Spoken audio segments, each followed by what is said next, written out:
চলে আসলাম ঘোরাঘুরি ব্লগের পার্ট 2 নিয়ে। যারা আগের পার্টটা দেখোনি অবশ্যই দেখে নিও, আমার চ্যানেলে আছে শর্টসে। তো আমরা চলে এসেছি আগ্রাকান স্টেশনে, মানে পরের দিন বিকাল 5:30 নাগাদ নেমেছি। আর আমরা ঘুরতে যাচ্ছি হচ্ছে মথুরা, বৃন্দাবন এবং আগ্রা দুটোই ঘুরবো। ট্রেনে করে যাচ্ছি মথুরা স্টেশনে। তো মথুরা স্টেশনে নেমে পড়েছি।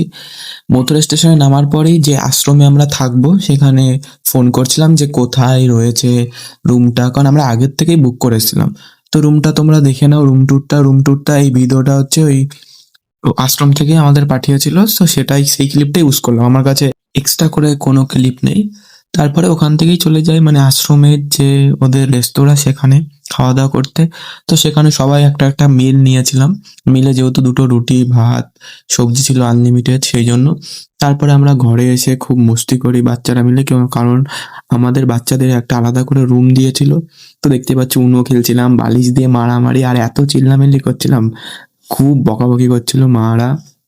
তো তাও আমাদের মস্তি থামাবো না, কারণ অনেক দিন পর আমরা সবাই একজোট হয়েছি। আমরা এরকম একজোট হলে হই হুল্লোড় করতেই থাকি। এবং সকালবেলায় শুভ্রের বাবা মা এবং ভাই জয়েন হয়েছিল, মানে আমার মাসি মেশো।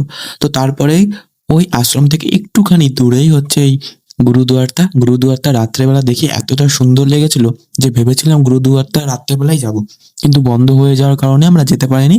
সকালবেলায় চলে আসি এবং গুরুদুয়ারটা দেখতে থাকি। এবং এতটা শান্ত পরিবেশ, এতটা মানে কোলাহলের জায়গা তো শান্ত পরিবেশ, মানে সত্যি অসাধারণ। তো সেখান থেকে আমরা তারপরে ডিসাইড করি যে আমরা এখন আর মথুরাতে থাকবো না, আমরা ডাইরেক্ট বৃন্দাবনে চলে যাব এবং বৃন্দাবনে হোটেলেই থাকবো। তো তারপরে বৃন্দাবন চলে আসি এবং রাত্রেবেলা কেশিঘাটে যমুনা আরতি দেখি এবং আরো জায়গায় যাওয়ার প্ল্যান ছিল তখনই, বাট মার শরীরটা যেহেতু খারাপ হয়ে যায় তাই ডিসাইড করি পরের দিনই বেরোবো। ততক্ষণের জন্য সবাই অপেক্ষা করো, ঘোরাঘুরি পার্ট 3, মানে আরো কোথায় কোথায় ঘুরলাম, কোথায় কোথায় গেলাম, তো সব দেখতে থেকো।